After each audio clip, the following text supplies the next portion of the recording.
2014 2018 కూడా మేము పోటీ పడ్డాం. ఆనాడు మీకు ఇచ్చిన అధికారం. 2023లో మీరు మేము పోటీ పడ్డాం, కానీ అధికారం మాకిచ్చిండ్రు. 2029లో మళ్ళీ మాకే ఇస్తారు.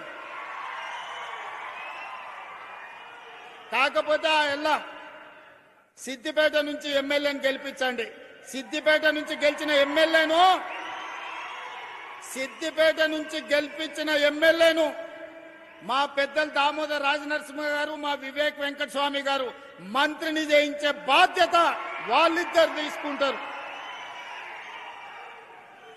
2029 ఎన్నికలలో సిద్దిపేటలో గెలిచే ఎమ్మెల్యేను వాళ్ళిద్దరు మంత్రిని చేసే బాధ్యత తీసుకుంటారు. ఈ వేదిక మీద నుంచి నేను మీకు మాట ఇస్తున్నా. ఈ ప్రాంతంలో 1984 నుంచి 2029 వరకు ఒకే కుటుంబం ప్రజలలో ఉన్నారు. ఇతరులకు ఒక అవకాశం ఇవ్వండి అని నేను అడుగుతున్నా. చూడండి, మార్పు చేసి చూడండి, మంచి జరుగుద్దో లేదో చూడండి.